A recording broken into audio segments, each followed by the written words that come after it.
une question sur les heures supplémentaires. Qu'est-ce que c'est les heures supplémentaires? Comment c'est rémunéré? Les heures supplémentaires sont les heures réalisées en sus de la durée légale de la relation de travail et à la demande de l'employeur. Donc, c'est les heures que demande mon employeur à exécuter au-delà de la durée légale convenue entre nous. Donc, si on prend en général la durée légale qui est dans un système standard 40 heures par semaine, donc 8 heures par jour, pour faire simple. Donc, les heures supplémentaires, c'est tout ce qui dépasse les 8 heures de travail par jour. Donc, je travaille, par exemple, de 8 heures à 16 heures.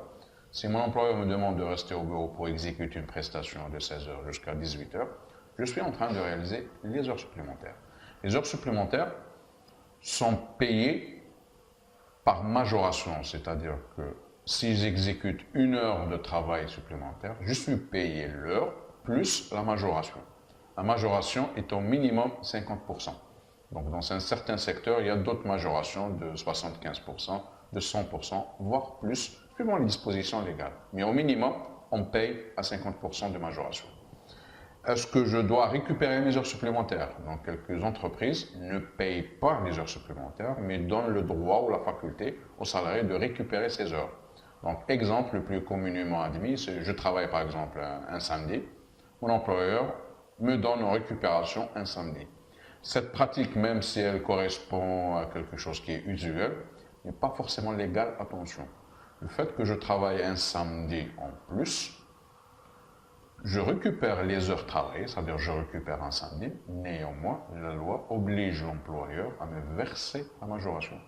Donc je récupère les heures travaillées, certes, mais je dois être payé des 50%, sauf disposition liée à une convention collective ou accord collectif.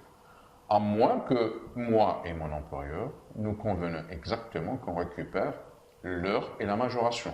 Par exemple, si je travaille 8 heures en heures supplémentaires un samedi, je récupère 12 heures, c'est-à-dire je récupère mes 8 heures exécutées et la majoration de 50%. Donc je récupère une journée et demie.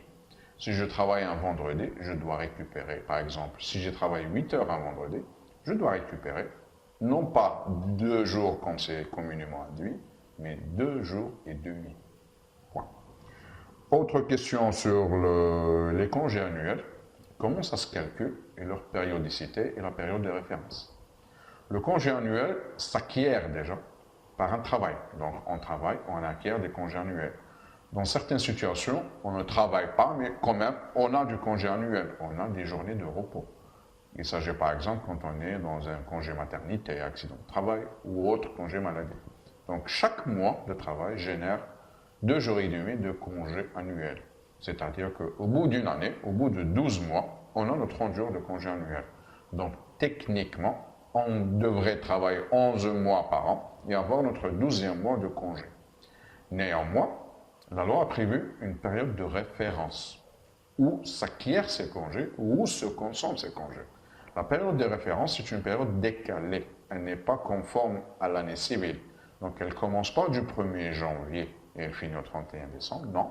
Elle commence au 1er juillet de chaque année et elle finit au 30 juin de l'année prochaine. Exemple, si je suis recruté par exemple le 1er juillet 2017, je commence à acquérir mes congés à compter de juillet 2017 jusqu'à juin 2018. Et je consommerai mes congés après juillet 2018. Bien sûr, la loi n'a pas établi toutes les hypothèses, donc on peut consommer son congé bien avant. Donc, par exemple, je suis quand même recruté le 1er juin 2017 et je vais quand même prendre mes 30 jours de congé. Je peux consommer 30 jours de congé par avance.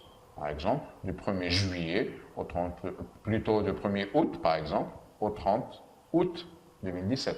Donc là, c'est des dispositions internes pour chaque employé et employeur. Donc la période de référence, c'est juste une période légale.